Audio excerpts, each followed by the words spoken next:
கிராமத்துல என்னைக்கும் போல இது ஒரு சாதாரண நாள். காத்துல தூசி பறந்துட்டு இருக்கு. அப்புறம் ரோட்டோரத்துல இருக்கிற மரங்கள்லாம் காஞ்சு போயிருந்தது.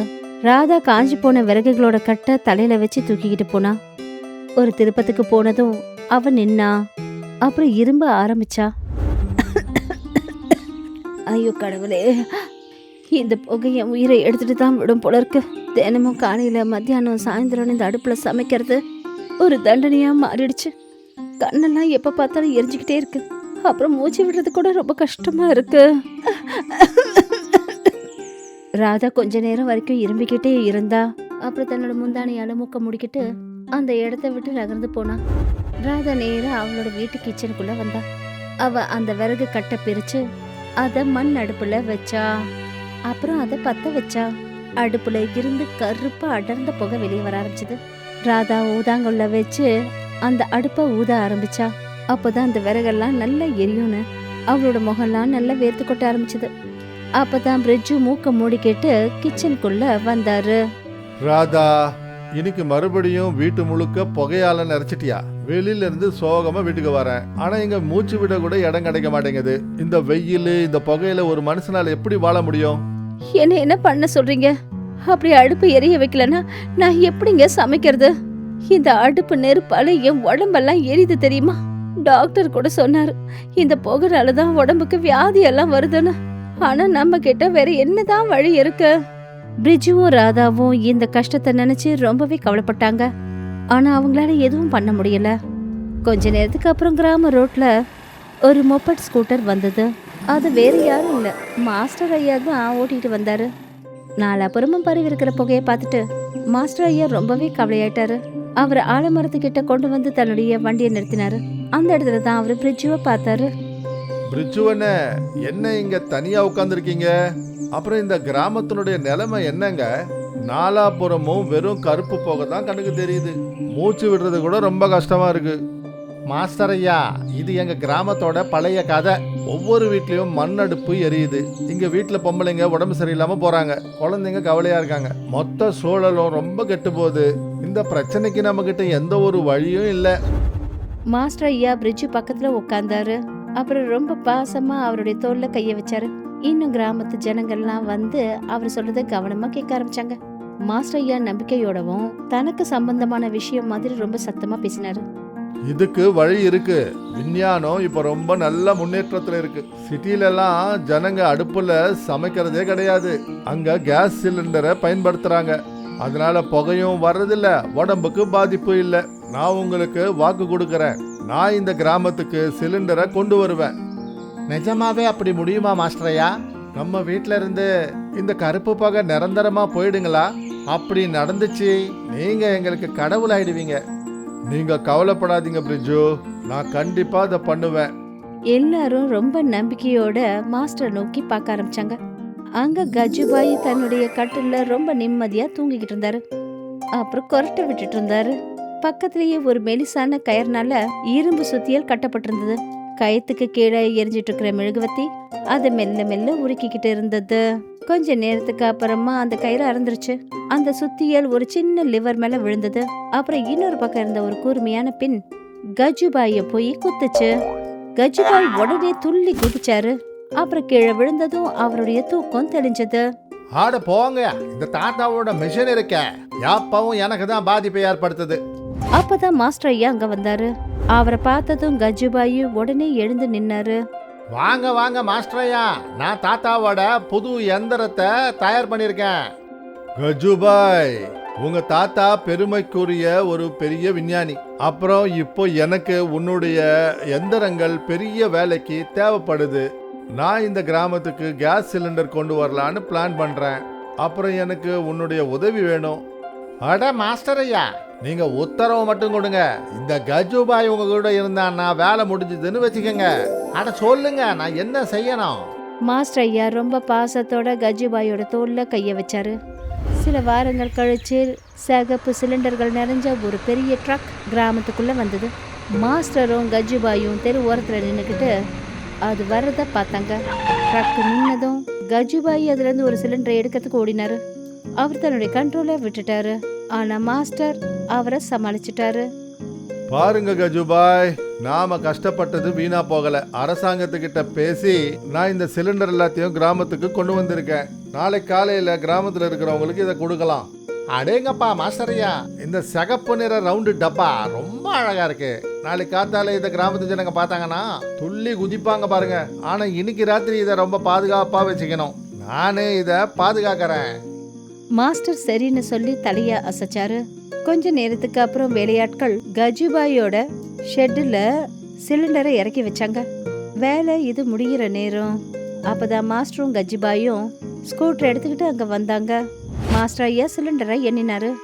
ஆனா கஜுபாய் பக்கத்துல ஒரு கட்டில்ல ஒரு கம்பு வச்சுட்டு காவல் காத்துட்டு இருந்தாரு. எண்ணி பார்த்ததுக்கு அப்புறமா மாஸ்டர் ஐயா அவர்கிட்ட வந்தாரு. சிலிண்டர் மொத்தமா இருக்கு கஜுபாய். இங்க நீங்க கொஞ்சம் கவனமா இருங்க. நான் வீட்டுக்கு போய் கொஞ்சம் ஓய்வு எடுத்துக்கிறேன். நாளைக்கு காலையில நாம சீக்கிரமா எந்திரிச்சு வேலையை ஆரம்பிக்கலாம். நீங்க கொஞ்சம் கூட கவலை இல்லாம போய் படுத்து தூங்குங்க. இந்த கஜுபாய் இருக்கிற வரைக்கும் ஒரு சிலிண்டர் கூட தன்னுடைய இடத்த விட்டு நகராது. இங்க எந்த ஒரு பறவையும் பறக்க முடியாது. மாஸ்டர் ஐயா கஜுபாயை பார்த்து சிரிச்சாரு.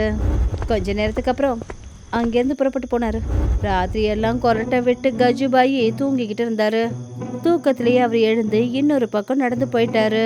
அப்புறம் அங்க இருந்த சிலிண்டர்ல எந்த கண்காணிப்பும் இல்லாம அங்க இருந்தது. கொஞ்ச நேரத்துக்கு அப்புறமா பயங்கரமா காத்து வீசுச்சு. அப்புறம் மரக்கிளைகள்லாம் ரொம்ப வேகமா அசைய ஆரம்பிச்சது. அப்பதான் பயங்கரமான மழை பெய்ய ஆரம்பிச்சது. அப்புறம் கிராம தெருக்கள்ல தண்ணீர் நிறைய ஆரம்பிச்சது. தண்ணி வெள்ளம் எடுத்து அந்த சிலிண்டர் இருக்கிற ஷெட்டை நோக்கி போக ஆரம்பிச்சது. கொஞ்ச நேரத்துல சிலிண்டர் எல்லாம் தண்ணியில மிதக்க ஆரம்பிச்சது. மறுநாள் காலையில மழை நின்று போச்சு. அப்புறம் சூரியன் வெளியே வர ஆரம்பிச்சது. மாஸ்டர் எல்லாருக்கும் சிலிண்டர் கொடுக்கணுன்ற ஆசையில ஷெட்டு கிட்ட வந்தாரு. ஆனா அவர் அங்க வந்ததும் அதிர்ச்சி ஆயிட்டாரு. ஷெட்டுக்கு கீழே ஒரு சிலிண்டரை கூட காணோம். இல்ல, இது நடக்க கூடாது. எல்லா சிலிண்டரும் எங்க போச்சு? இங்க ஒரு சிலிண்டரை கூட காணோம். இடமே காலியா இருக்கு. அப்பதான் பிரிட்ஜு அங்க வந்தாரு. அவர் குழப்பத்தோட நாலாபுறமும் பார்த்தாரு. அப்புறம் மாஸ்டரோட பயந்து போன முகத்தை அவர் பார்த்தாரு. என்னாச்சு மாஸ்டர்? சிலிண்டர் எங்க? நாங்க எல்லாம் காலையில இருந்து ரெடியா உட்காந்துருக்கோம். இனிமே எங்க வீட்டுல புகை வராதுன்னு நினைச்சோம். ராத்திரி யாராவது அதை திருடிட்டு போயிட்டாங்களா? நேற்று ராத்திரி வந்த வெள்ளத்துல எல்லா சிலிண்டரும் மிதந்து போயிருக்குன்னு நினைக்கிறேன். நீங்க இங்க இருங்க, நான் போயிட்டு வந்துடுறேன். மாஸ்டர் ஐயா தன்னுடைய ஸ்கூட்டரை எடுத்துக்கிட்டு அந்த இடத்த விட்டு புறப்பட்டு போனாரு. மாஸ்டர் ஐயா நதி கரைக்கிட்ட போனாரு. நதியோட நிலைமையை பார்த்ததும் அவர் அதிர்ச்சி அடைஞ்சாரு. நதியில மட்டத்துக்கும் மேல அதிகமா வேகமா தண்ணி ஓடிட்டு இருந்தது. மாஸ்டர் ஐயா அந்த நதியை ரொம்ப கவனமா பார்த்த போது அப்பதான் கஜுபாயி ஒரு விசித்திரமான மிஷினை பின்னாடி பக்கம் எடுத்துட்டு வந்தாரு. அதுல இருந்து டிக் டிக்னு சத்தம் கேட்டுட்டு இருந்தது. மாஸ்டர் ஐயா, தயவு செஞ்சு என்ன மன்னிச்சிருங்க. ராத்திரி இவ்வளவு வேகமா மழை பெஞ்சது எனக்கு தெரியவே தெரியாது. வெள்ளம் ஷெட்டுக்குள்ள வந்து எல்லா சிலிண்டரையும் அடிச்சு எடுத்துட்டு போயிடுச்சு. நான் ரொம்ப மோசமான பாதுகாவலன். உன்னை நீயே குறை சொல்லிக்காது கஜுபாய். இது ஒரு இயற்கை சீற்றம். ஆனா பாரு, இந்த அணை சொல்லுது சிலிண்டர் இந்த தண்ணியோட சேர்ந்து மிதந்து இந்த பக்கம் போயிருக்கு. நாம அதை உடனே பின்தொடர்ந்து போகணும். கவலையை விடுங்க மாஸ்டர் ஐயா. என்கிட்ட தாத்தாவோட காந்தக எந்திரம் இருக்கு. இது இரும்ப ரொம்ப தூரத்துல இருந்தே கண்டுபிடிச்சிடும். இந்த மிஷன் நம்மள சிலிண்டர் இருக்கிற இடத்துக்கு கொண்டு போயிடும். நம்ம கிட்ட நேரம் ரொம்ப குறைவா இருக்கு கஜுபாய். நாம சீக்கிரமா பண்ணியாகணும். கிராமத்து ஜனங்க நமக்காக காத்துக்கிட்டு இருக்காங்க. ரெண்டு பேரும் சரின்னு சொல்லி தலையை அசைச்சாங்க. அப்புறம் அடர்ந்த காட்டை நோக்கி போக ஆரம்பிச்சாங்க. கஜுபாயும் மாஸ்டர் ஐயாவும் நதியோட ஓட்டத்து பக்கம் காட்டு வழியா போய்கிட்டு இருக்காங்க. கஜுபாயி முன்னாடி போய்கிட்டே அந்த விசித்திரமான மிஷினை முன்னாடி காட்டினாரு. மிஷின் முக்கிய நதியை விட்டு ரொம்ப தூரத்துல இருக்கிற வேற மாற்று பாதையில போச்சுன்னா அது பயங்கரமா சத்தம் போட ஆரம்பிக்கும். மாஸ்டர் சார் அது பின்னாடியே நடந்துகிட்டே ரொம்ப கவனமா நாலாபுறமா சுத்தி பார்த்துட்டு இருந்தாரு. அவருக்கு தெரிஞ்சது அந்த சேத்தோட அடையாளம் ஆழமான நதியில போகல, அது ஒரு மறைவான பாதையை நோக்கி போய்கிட்டு இருந்தது பார்த்தாரு. கஜுபாய், உன்னுடைய விசித்திரமான இந்த மிஷன் உண்மையில நல்ல வேலை பண்ணுது. ஆனா ஒரு விஷயம்தான் புரிய மாட்டேங்குது. வெள்ளத்தோட வந்த தண்ணி எல்லாம் நதியோட கலக்குது. ஆனா இந்த சிலிண்டர் இந்த காஞ்சி போன பகுதிக்கு எப்படி வந்தது? மாஸ்டர் ஐயா, தாத்தாவோட மிஷனு என்னைக்கும் பொய் சொல்லாது. இது எவ்வளவு வேகமா சத்தம் கொடுக்குதோ அப்போ இரும்பு பக்கத்துல தான் இருக்குன்னு அர்த்தம். முன்னாடி ஏதோ ஒரு ரகசியம் மறைஞ்சிருக்கு. வாங்க முன்னாடி போய் பார்ப்போம். மாஸ்டரும் கஜுபாயும் சரின்னு தலைய அசைச்சாங்க. அப்புறம் நதிக்கு எதிர்க்க அடர்ந்த காட்டுக்குள்ள அவங்களுடைய பாதையை மாத்தினாங்க. ஜகுபாயும் மாஸ்டர் ஐயாவும் நடந்து நடந்து காட்டோட எல்லைக்கு போனாங்க. எதிர்க்க இருக்கிற காட்சியை பார்த்ததும் அவங்களோட கண்கள் அதிர்ந்து போயிடுச்சு. அங்க ஒரு பெரிய பழைய ஆள் நடமாட்டம் இல்லாத ஒரு குடோன் இருந்தது. அது காட்டு செடிகள் கொடிகளால மறைஞ்சிருந்தது. அதோட மரக்கதவு மூடப்பட்டிருந்தது, ஆனா உடைஞ்சு போய் இருந்தது. அவங்க முன்னாடி நடந்து போன போது கஜுபாயோட மிஷின் சத்தம் போட ஆரம்பிச்சது. உடனே அந்த மிஷினை கீழே வச்சுட்டு அதோட சத்தத்தை அழுத்தறதுக்காக அது மேல உட்காந்துக்கிட்டாரு. மாஸ்டர் சார் அந்த மரக்கதவோட பெரிய ஓட்ட மூலமா உள்ள பார்த்தாரு. உள்ள இருக்கிற காட்சியை பார்த்ததும் அவருடைய கண்கள் அதிர்ச்சியில உறைஞ்சு போச்சு. கஜுபாய், இங்க பாருங்களேன், எதிர்க்க அந்த பழைய குடவுன் இருக்கே, அந்த இடத்துக்கு தான் உன்னுடைய மிஷின் கரெக்டா கூட்டி வந்திருக்கு. எல்லா சிலிண்டரும் இதுக்குள்ள தான் இருக்கு. நிஜமாங்களா மாஸ்டர் ஐயா? ஆனா வெள்ளத்துல அடிச்சிட்டு வந்த சிலிண்டர் எல்லாம் இந்த குடவுனுக்குள்ள வந்து எப்படி அடைஞ்சது? தண்ணிக்கும் கை கால் இருக்குதா என்ன? மாஸ்டர் சார் பெரிய கதவை நோக்கி பார்த்தாரு. அப்புறம் ரொம்ப குழப்பம் அடைஞ்சாரு. அந்த குடோனுக்குள்ள சிலிண்டர் எல்லாம் நல்ல லைன்ல அடுக்கப்பட்டிருந்தது. அது ரொம்ப சுத்தமா ஈரம் இல்லாம பாதுகாப்பா இருந்தது.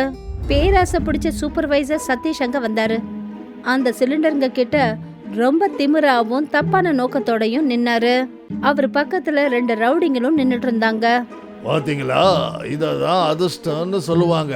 இந்த மாஸ்டர் சிட்டில இருந்து கிராமத்துல இருக்கிறவனுங்களுக்கு இலவசமா சிலிண்டர் கொண்டு வந்தாரு. ஆனா கடவுள் வெள்ளத்தை ஏற்படுத்தி எல்லா சிலிண்டரும் நதியில மிதந்துகிட்டே என் குடவனுக்கு வந்துருச்சு. அப்புறம் நானும் சரியான நேரத்துல அதை பிடிச்சு எல்லா சிலிண்டரையும் எடுத்துட்டேன். அடேங்கப்பா முதலாளி, இப்ப நாம இந்த சிலிண்டரை சிட்டிக்கு கொண்டு போய் நல்ல காஸ்ட்லியா வித்துடலாம். அந்த மாஸ்டரும் கிராமத்து ஜனங்களும் நினைச்சுக்குவாங்க அந்த சிலிண்டர் எல்லாமே நதியில போய் காணாம போயிடுச்சுன்னு. அப்புறம் அது கிடைக்காதுன்னு முடிவு பண்ணிடுவாங்க. 3 பேரும் ரொம்ப சந்தோஷத்தோட அந்த சிலிண்டருங்களை பார்த்தாங்க. மாஸ்டரும் கஜுபாயும் அந்த மரக்கதைக்கு பின்னாடி இருந்து அவங்க பேசினது எல்லாத்தையும் கேட்டுட்டாங்க. கஜுபாய் கோவத்தோட அந்த கதவை நோக்கி போனாரு. ஆனா அவர் ஒரு கல்லுல கால் இடிபட்டு கீழே விழுந்துட்டாரு. அவரோட பாக்கெட்ல இருந்த மிஷின் கீழே விழுந்துடுச்சு. அப்புறம் பயங்கரமா சத்தம் போட ஆரம்பிச்சது. கஜுபாய், என்ன காரியம் பண்ணிட்டீங்க? இது என்ன பயங்கரமான சத்தம்? இத உடனே அமத்துங்க, இல்லைன்னா அவங்க நம்மள பாத்துருவாங்க. கஜுபாய் உடனே அந்த மிஷினை எடுத்து அதை ஆஃப் பண்றதுக்கு முயற்சி பண்ணாரு. ஆனா அதோட பயங்கரமான சத்தம் நிக்கவே இல்லை. அட மாஸ்டரையா, இதோட பட்டன் ஜாம் ஆயிடுச்சு, இதை ஆஃப் பண்ணவே முடியல. இப்போ நாம என்ன பண்றது? குடோனுக்குள்ள இருக்கிற 3 பேரும் வெளியில இருந்து மெஷின்ல வர சத்தத்தை கேட்டு அதிர்ச்சானாங்க. அவங்க ரொம்பவே பயந்து போயிட்டாங்க. அப்புறம் சதீஷ் மொத்தமா பயந்து போயிட்டாரு. இது என்ன பயங்கரமான சத்தமா இருக்கு? இந்த பழைய குடவனுக்கு பேய் ஏதாவது வந்துருச்சா, இல்ல காட்டு மிருகங்கள் வந்துருச்சா? முதலாளி, இது பேயோட சத்தம் தான். இந்த இடம் சபிக்கப்பட்டது. உயிர் தப்பிச்சா அதுவே கோடி நன்மை, ஓடிடுவோம். இல்லன்னா இந்த பேய் நம்மள கண்டிப்பா கொன்னுடும். 3 பேரும் அங்கிருந்து ஓடிட்டாங்க. சதீஷும் அவருடைய 2 ரவுடிங்களும் குடோனை விட்டு அடர்ந்த காட்டை நோக்கி ஓடினாங்க. அவங்க மாஸ்டர் சார் அப்புறம் கஜுபாய கடந்து போனாங்க. அவங்க 2 பேரும் மரத்துக்கு பின்னாடி ஒளிஞ்சிருந்தாங்க. 2 பேரும் ரொம்ப அமைதியா அவங்க போறத பார்த்துட்டு இருந்தாங்க. அவங்க போனதுமே கஜுபாய் ஒரு பெரிய கல் எடுத்து அந்த மிஷினை அடிச்சாரு. அப்புறம் ஒரு வழியா அந்த சத்தம் நின்னுச்சு.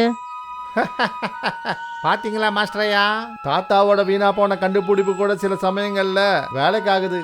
பேயோட சத்தம்னு நினைச்சு அந்த கெட்டவனுங்க துண்டகானம் துணியகானு ஓடிட்டானுங்க. நிஜமாவே கஜுபாய், உன்னுடைய விசித்திரமான இந்த மிஷின் ஒரு கலக்கிடுச்சு. அவங்க நம்மளுடைய சிலிண்டர் திருந்தாங்க. அப்புறம் நீ அவங்கள சண்டையை போடாம ஓட்டிட்ட. இப்ப வா, உள்ள போவோம். 2 பேரும் எழுந்து குடவுனை நோக்கி போக ஆரம்பிச்சாங்க. மாஸ்டரும் கஜுபாயும் குடவுனுக்குள்ளார போனாங்க. மாஸ்டர் ஐயா சிலிண்டர் கிட்ட போய் அதை கவனமா செக் பண்ணாரு. எல்லா சிலிண்டரும் முழுமையா பாதுகாப்பா இருந்தது. அதுக்கு எந்த பாதிப்பும் ஏற்படல. எல்லா சிலிண்டரும் பாதுகாப்பா இருக்கு கஜுபாய், ஒண்ணு கூட குறையல.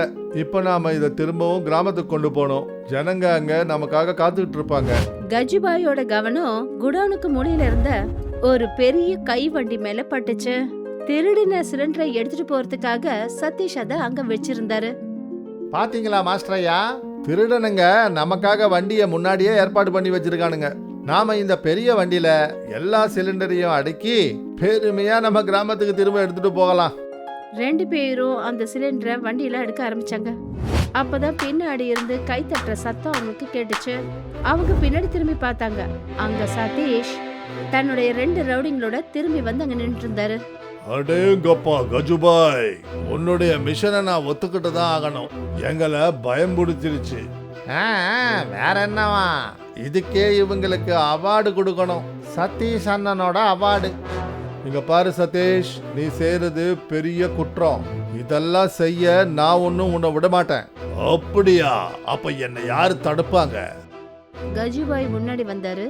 மாஸ்டர் கிட்ட நின்னாரு. நான் சதீஷ் அவருடைய 2 ரவுடிங்க கிட்ட சைகை காட்டி கஜுபாயோட சண்டை போட சொல்லி சொன்னாரு. 2 ரவுடிங்களும் கஜுபாயை நோக்கி ஓடினாங்க. கஜுபாயும் முழு தன்னம்பிக்கையோட அவங்கள நோக்கி ஓடினாரு. அப்புறம்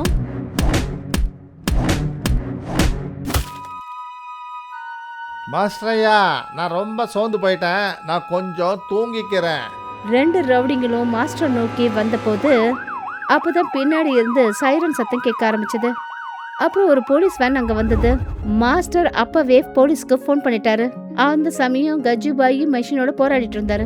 போலீஸ் சதீஷ் அப்புறம் அவருடைய ஆளுங்களுக்கு கை விலங்க மாட்டினாங்க. உங்களுக்கு ரொம்ப ரொம்ப நன்றி. ரொம்ப நாளா இவனுங்களை பிடிக்கணும்னு நாங்க முயற்சி பண்ணிட்டு இருந்தோம். ஆனா ஒவ்வொரு தடவையும் இவனுங்க ஏமாத்திட்டு ஓடிக்கிட்டே இருந்தானுங்க. இது என்னுடைய கடமை. இன்ஸ்பெக்டர் சார், நான் தான் உங்களுக்கு நன்றி சொல்லணும். இன்ஸ்பெக்டர் கஜுபாயை பார்த்தாரு. கண்ணு வீங்கி போய் இருந்தாலும் அவரு சிரிச்சிட்டு இருந்தாரு. அப்புறம் கஜுபாய், உங்களுக்கும் ரொம்ப ரொம்ப நன்றி. கஜுபாயி ரொம்ப பெருமையோட கருப்பு கண்ணாடியை எடுத்து தன்னுடைய கண்ணில் மாட்டினாரு. இத பார்த்துட்டு 3 பேரும் ஒன்னா சிரிக்க ஆரம்பிச்சாங்க. அப்புறம் கொஞ்ச நேரத்துக்கு அப்புறமா கிராமம் முழுக்க ஒன்னு கூடினாங்க. பிரிட்ஜுவும் ராதாவும் ரொம்ப சோகத்தோட அங்க நின்னுட்டு இருந்தாங்க. அப்பதான் மாஸ்டரும் கஜுபாயும் சிலிண்டர் எல்லாம் நிறைஞ்சிருந்த பெரிய கைவண்டியை இழுத்துக்கிட்டு கிராமத்தை நோக்கி வந்துகிட்டு இருந்தாங்க. பாருங்க, மாஸ்டர் சாரும் கஜுபாயும் திரும்ப வந்துட்டாங்க. அப்புறம் அவங்க சிலிண்டரையும் கொண்டு வராங்க. இது உண்மையிலேயே அற்புதம். மாஸ்டர் சாரும் கஜுபாயும் தன்னுடைய சிலிண்டர் உள்ள வண்டியை இழுத்துக்கிட்டு கிராமத்துக்கு நடுவில் வந்து நின்னாங்க. மாஸ்டர் ஐயா, உங்களுக்கு ரொம்ப ரொம்ப நன்றி. இனிமே வீட்டில் இருக்கிற அந்த கருப்பு போக நிரந்தரமா தீர்ந்து போயிடும். இனிமே எந்த ஒரு பெண்களுக்கும் மூச்சு விடுற வியாதி இருக்கவே இருக்காது. இதெல்லாம் உங்களுக்குள்ள இருக்கிற ஒற்றுமையும் கஜுபாயோட மிஷனும் தான் காரணம். இனி ஒவ்வொரு வீட்லயும் சுத்தமான காத்து இருக்கும். அப்புறம் நம்மளுடைய கிராமம் மரியாதைக்குரிய கிராமமா மாறும். அப்புறம் அடுத்த தடவை ஏதாவது ஒரு பிரச்சனை வந்ததுன்னா ஞாபகம் வச்சுக்கோங்க, கஜுபாயும் அவங்க தாத்தாவோட எந்திரமும் எப்பவும் ரெடியா இருக்குன்னு. கிராம ஜனங்க சந்தோஷத்தோட சிரிச்சாங்க. கஜுபாயி தன்னுடைய அற்புதமான போஸ்ட்ல நின்னாரு. கொஞ்ச நேரத்துக்கு அப்புறம் எல்லாரோட குடும்பத்துக்கும் சிலிண்டரை கொடுத்தாங்க. அப்புறம் மறுநாள்ல இருந்து எல்லாம் மெல்ல மெல்ல மாற ஆரம்பிச்சது. ராதா கிச்சன்ல கேஸ் சிலிண்டர்ல சமைச்சிட்டு இருந்தாங்க. அவங்களுடைய முகத்துல ஒரு சந்தோஷம் தெரிஞ்சது. இப்ப அவங்களுக்கு வேர்த்து கொட்டுறதும் இல்ல. கிராமத்து ஜனங்களும் இருமல் இல்லாம இங்க நடந்து போறத பார்க்க முடிஞ்சது. அப்புறம் எல்லாரும் முன்ன விட ஆரோக்கியமா இருந்தாங்க. மரங்கள்லாம் மறுபடியும் பச்சை பசேர்னு இருந்தது. அப்புறம் கருப்பு புகை முழுமையா மறைஞ்சிடுச்சு. அப்புறம் நம்மளுடைய இந்த கதையும் இதே இடத்துல முடிவடைஞ்சது.